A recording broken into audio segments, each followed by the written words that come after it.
Welcome everyone. MP पटवारी भर्ती परीक्षा 2023 का जो एग्ज़ाम आपका होने वाला है उसके लिए जनरल मैनेजमेंट सामान्य प्रबंधन का पार्ट 2 है हमारा। इससे पहले पार्ट 1 में बना चुका हूं, तो पार्ट 1 यदि आप देखना चाहते हैं तो इस वीडियो के डिस्क्रिप्शन में मैं लिंक दे दूंगा, तो वहां से आप पार्ट 1 देख सकते हैं। इसमें कुल 25 क्वेश्चन रहेंगे, सारे के सारे जनरल मैनेजमेंट के रहेंगे। ये ओल्ड क्वेश्चन पेपर से मैंने क्वेश्चन लिए हुए हैं, तो इस प्रैक्टिस सेट को हम स्टार्ट करते हैं जो आने वाले एग्जाम में आपके लिए हेल्पफुल रहेगा, क्योंकि ये पीवी का ही जनरल मैनेजमेंट का ओल्ड क्वेश्चन पेपर है। चलिए वीडियो को हम स्टार्ट करते हैं।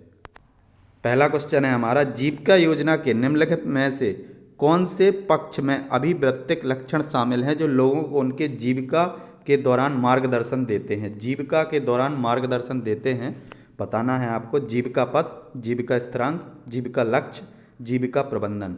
तो जो जीविका के दौरान मार्गदर्शन देते हैं उनको हम बोलते हैं कैरियर एंकर या जीविका स्थिरांक। ऑप्शन नंबर बी आपका राइट हो जाएगा। अगला क्वेश्चन देखते हैं। पहियों के साथ सूटकेस की शुरुआत एरिस्टोक्रेट ने की थी, यह किसका उदाहरण है? इसका उदाहरण है, आपको बताना है संवर्धित उत्पाद, सामान्य उत्पाद, संभावित उत्पाद या पारंपरिक उत्पाद। तो यह उदाहरण है आपका संवर्धित उत्पाद का। अगला क्वेश्चन देखते हैं। किस अवधारणा का तर्क है कि उपभोक्ताओं को व्यापक रूप से उपलब्ध और सस्ते उत्पाद पसंद आएंगे? ऑप्शन दिया हुआ है, उत्पाद अवधारणा, लागत अवधारणा, उत्पादन अवधारणा या विपणन अवधारणा। तो इस क्वेश्चन का राइट आंसर हो जाएगा ऑप्शन नंबर डी, विपणन अवधारणा है कि उपभोक्ताओं को व्यापक रूप से उपलब्ध एवं सस्ते उत्पाद पसंद आएंगे। ऑप्शन नंबर डी, विपणन अवधारणा आपका राइट हो जाएगा। अगला क्वेश्चन देखते हैं। उत्पादकता को रूप में व्यक्त किया जाता है output upon input, input upon output, input plus output, output into input. तो जो उत्पादकता है या इंग्लिश में इसी को हम बोलते हैं प्रोडक्टिविटी, इसको हम व्यक्त करते हैं output upon input. Option number पहला ही आपका राइट हो जाएगा। अगला क्वेश्चन देखते हैं। जस्ट इन टाइम नामक तकनीक जापान में आरंभ हुई, इसका इस्तेमाल के लिए होता है? यह सुनिश्चित करने के लिए कि कर्मचारी पाबंद है, बेहतर सूची नियंत्रण, समयोपरि मजदूरी के भुगतान को कम करने, आवक आपूर्ति पर परिव्यय का अनुकूलन करने। तो पहले तो आपको यही याद रखना है कि जस्ट इन टाइम का टेक्निक का उपयोग जो है कहाँ से शुरू हुआ था? जापान से यह टेक्निक आरंभ हुई थी और इसका इस्तेमाल किया जाता है आवक आपूर्ति पर परिव्यय का अनुकूलन करने के लिए। ऑप्शन नंबर डी आपका राइट हो जाएगा। अगला क्वेश्चन देखते हैं। संगठनों के उद्देश्यों को प्राप्त करने के लिए अन्य लोगों को प्रभावित करने का प्रयास करने की प्रक्रिया वर्णन करने के लिए सबसे अच्छा पद कौन सा है? योजना बनाना, नियंत्रण करना, आयोजन करना, नेतृत्व करना।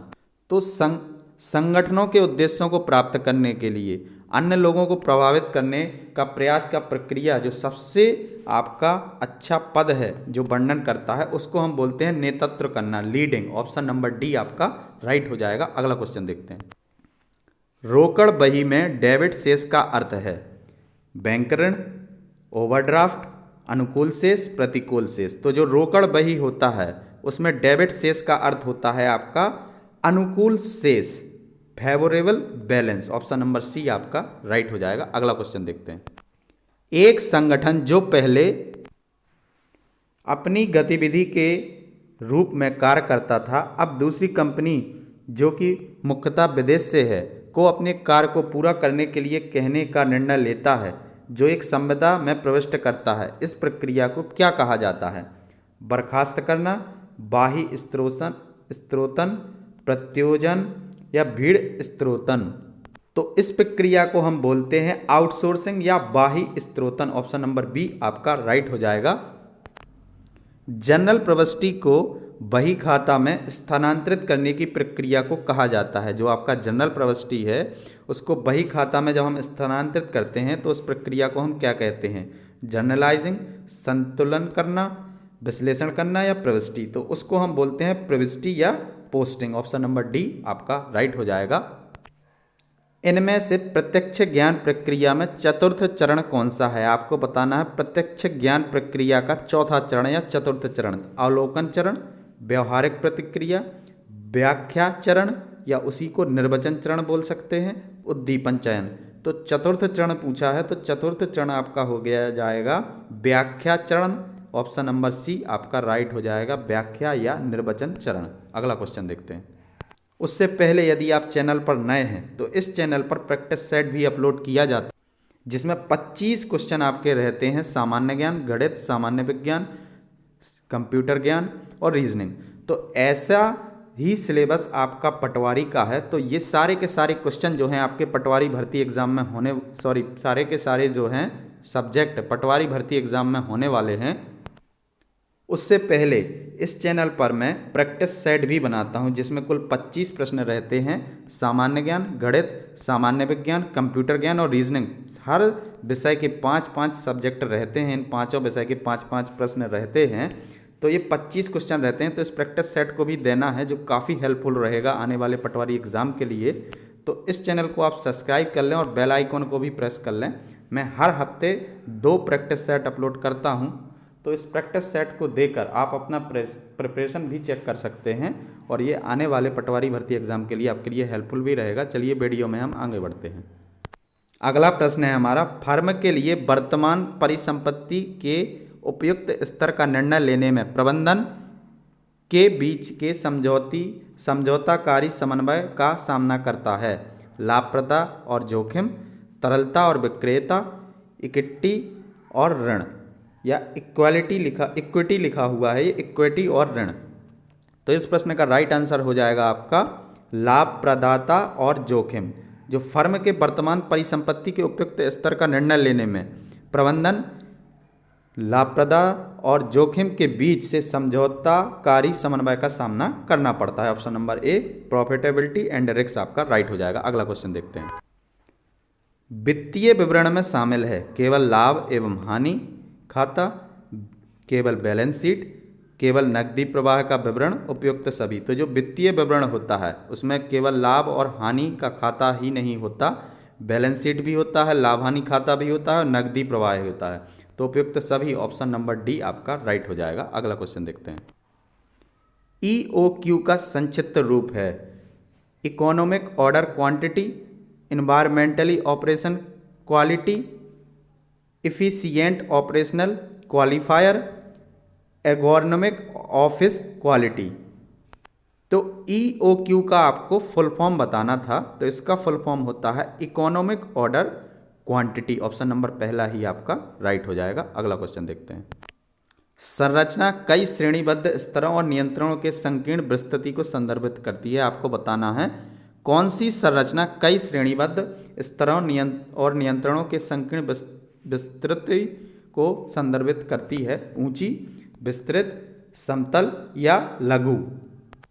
तो जो आपकी ऊंची संरचना होती है वह कई श्रेणीबद्ध स्तरों को और नियंत्रण के संकीर्ण विस्तृति को संदर्भित करती है। ऑप्शन नंबर पहला ऊंची आपका राइट हो जाएगा। अगला क्वेश्चन देखते हैं।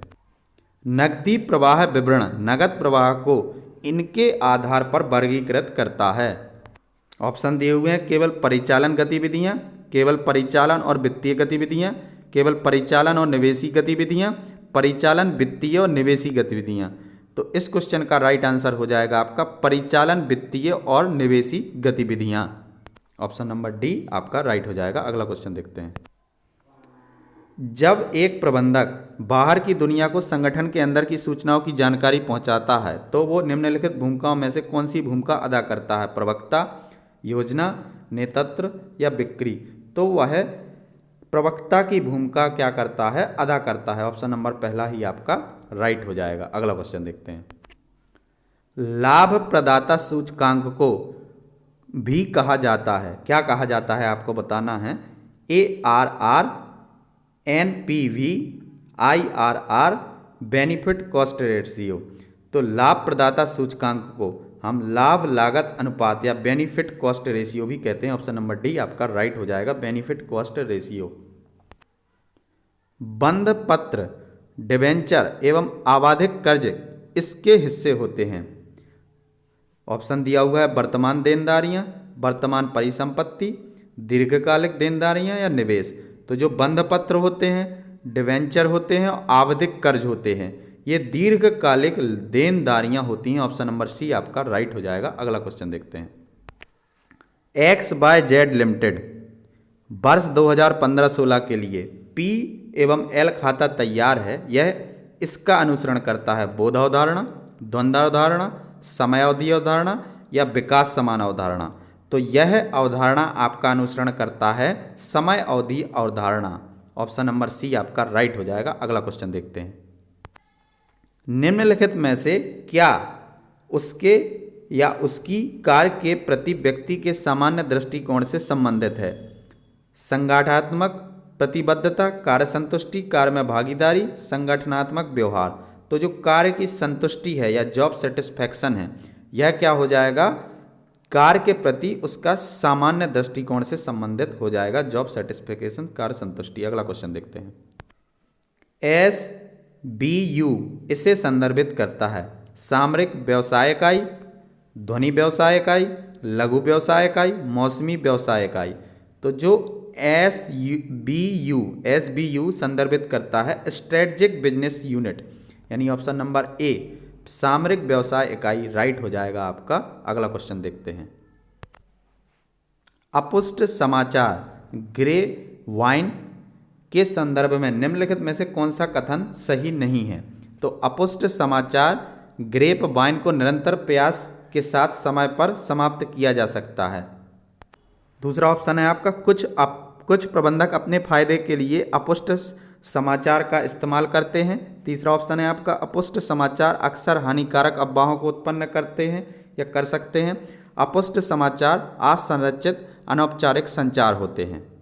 तो इस क्वेश्चन का आपका option number A he right हो जाएगा। अपुष्ट समाचार को निरंतर प्रयास के साथ समय पर समाप्त किया जा सकता है, यह जो है संदर्भित नहीं करता है। तो ऑप्शन नंबर ए ही आपका राइट हो जाएगा। अगला क्वेश्चन देखते हैं। निम्न में से कौन से प्रकार का साक्षात्कार या प्रक्षेपण करने का प्रयास करता है कि दबाव में आवेदक कैसे प्रदर्शन करता है? औपचारिक साक्षात्कार, गहन साक्षात्कार, प्रतिबल साक्षात्कार या असंरचित इंटरव्यू।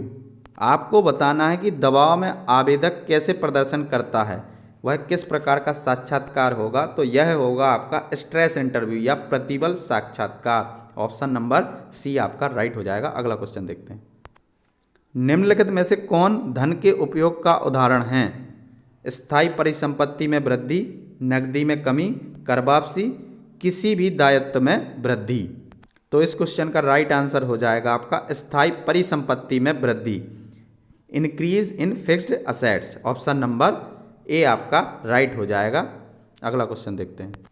अगला क्वेश्चन है निम्न में से कौन सा ऊर्ध्वमुखी संप्रेषण का उदाहरण नहीं है, या उसको अपवर्ड कम्युनिकेशन भी हम बोलते हैं? कॉर्पोरेट नीति, वक्तव्य, क्रम आदेश सार, बिक्री रिपोर्ट और उत्पादन रिपोर्ट। इस क्वेश्चन का आंसर, ये आखिरी क्वेश्चन है 25 नंबर का, इस क्वेश्चन का आंसर आपको कमेंट बॉक्स में बताना है। साथ में आपको यह भी बताना है कि यह वीडियो आपको कैसा लगा। तो इस क्वेश्चन का आंसर आप कमेंट बॉक्स में लिखें। मिलते हैं नेक्स्ट वीडियो में। Thanks for watching. यदि आपने अभी तक चैनल को सब्सक्राइब नहीं किया है तो चैनल को सब्सक्राइब कर लें और बेल आइकन को भी प्रेस कर लें। मिलते हैं नेक्स्ट वीडियो में।